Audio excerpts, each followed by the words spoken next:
السلام عليكم ورحمة الله وبركاته. ازيكم يا حبايب قلبي؟ عاملين ايه؟ صلوا على النبي. اللي ما اشتركش في القناة يشترك ويفعل زر الجرس ويدوس لايك عشان يوصلكوا كل جديد.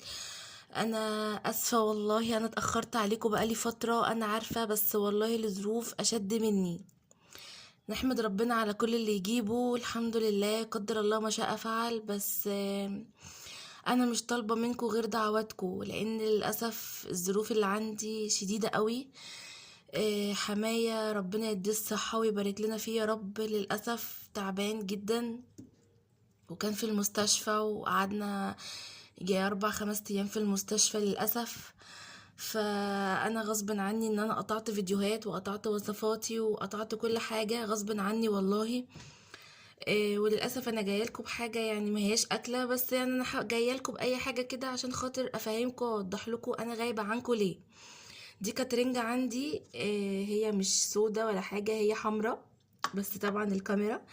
ودي بسارية متحدقة، اقسم بالله طعمها ولا الفسيخ. بصوا جميلة جميلة، عليها زيت وشوية شطة، ولو عايزة تعصري عليها نص ليمونة يا جماله، يا جماله، وشوية طحينة، وكلي بقى، كلي احلى فسيخ. هنحدق البسارية ازاي هبقى اقول لكم في مره ان شاء الله نحدق البسارية ازاي. بس المهم انا جايه النهارده بوضح لكم ان انا والله غصب عني. انا مش طالبه منكم غير انكم تدعوا له ان ربنا يشفيه ويقومه بالف سلامه. هو والله في مقام والدي، ربنا يخليه لنا يا رب وما يحرمنا منه. وبرضو جوزي للاسف برضو تعب معاه في نفس الموضوع. هما كانوا شغالين، وللاسف في سور كان فوق البيت اللي هما شغالين. يعني فوق في سور كده في مكان هم واقفين فيه، للاسف وقع عليهم. تخيلوا بقى، هو مش سور، تحس ان في زلزال اصلا اللي وقع عليهم للاسف. فانا مش عارفه اقول ايه غير الحمد لله وقدر الله ما شاء فعل، ودعواتكم لينا، وربنا يقومهم لنا بالسلامة ويشفيهم.